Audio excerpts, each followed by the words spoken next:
Hi, I'm Meteorologist Chris Tomer. Let's talk about mountain weather and ski conditions. And first of all, I want to show you kind of where things stand right now before we bring in two large storm systems into the west over the next 7 days.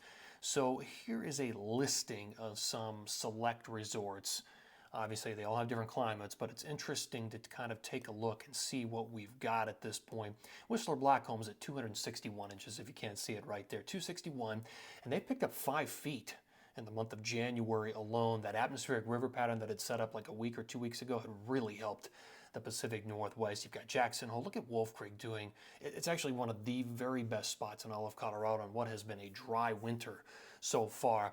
And then you've got Winter Park's doing well, Alta, and then a number of other resorts. But look how dry it is through parts of Vail and Telluride, Steamboat, Mammoth. What I think is going to happen over the next 7 days is that places like Alta and Snowbird and Wolf Creek are all going to move up this list pretty quickly with the kind of pattern that I see coming. And here's what I'm talking about. So this is the pressure pattern, middle of the atmosphere. This is by the weekend, middle of the weekend, for example, late in the weekend. But you can see the pressure drops across the west here. So the whole jet drops south. We start to dig with two different areas of low pressure that will be swinging down and then snowing into the interior. And it will also snow into the Sierra as well with these two different storm systems. But there's going to be a few spots that pick up some pretty heavy snow into the interior all the way through next week. And I'll definitely highlight those areas as well. But overall, I think when we look at the jet stream, things are going to be changing pretty quick. Watch the clock. I'll roll this all the way into the weekend. And so watch for the big dip in the jet coming into the west coast. This will support both areas of low pressure. They're just going to ride this thing in. And look at the jet plowing into southwest Colorado. And on the heels of some of that shear, you're going to get some good orographics through parts of the Wasatch, the High Uintas, and then up clipping the southern Tetons. So there are a few locations that will really benefit from this. By the time we get into early next week, this is Monday, another large low pressure is riding that jet in. It's going to do the same exact thing. But with that one, I think there'll be some colder air in place. So future radar, walk you through this. By the time we get into Thursday afternoon, we've got some light snow crawling its way into parts of Idaho and the Tetons, but that's really light and out ahead of this low pressure that's going to be moving into California. And notice what it does. Some snow by Friday into the Sierra, and that's plowing into the Wasatch, and eventually it's going to nail southwest Colorado.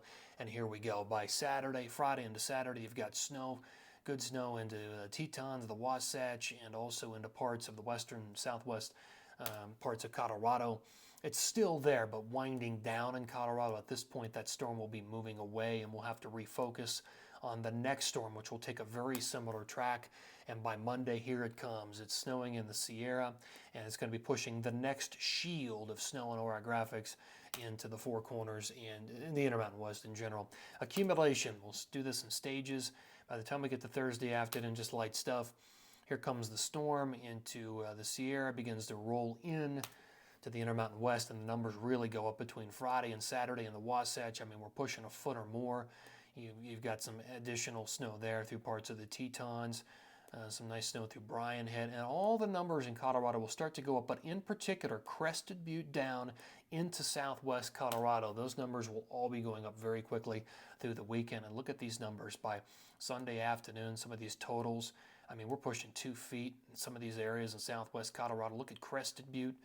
And then the second storm begins to have its influence as we work our way into Monday, Tuesday, Wednesday. All the numbers have gone up in the Sierra. Look at the Wasatch. Look at Bryan Head, starting to feel that second storm come in. And all the numbers in Colorado will start to go up as that second storm rolls in there. I do want to draw your attention to the Wasatch Front. I think some of the numbers I have there through Alta, Snowbird, Brighton, Solitude could be on the conservative side. When you look at the plume, the snow plume between late Friday, Saturday, Sunday, big time totals could exceed 20 inches up there at Alta. And then the second storm starts to have its influence Monday, Tuesday, and Wednesday. And we could have taken that plume even higher by the time we get into there. And just a quick look at southwest Colorado, the San Juans, basically all the way from Crested Butte down into, look at Purgatory, Silverton Mountain, over Wolf Creek. We'll be talking 1 to 2 feet of snow. And beyond that time period, beyond Monday, we could be talking about additional large accumulations depending on the exact track of that second low. So a lot to talk about here over the next 7 days. Always appreciate you tuning in here, and I'll probably post some additional updates in the coming days. Thank you.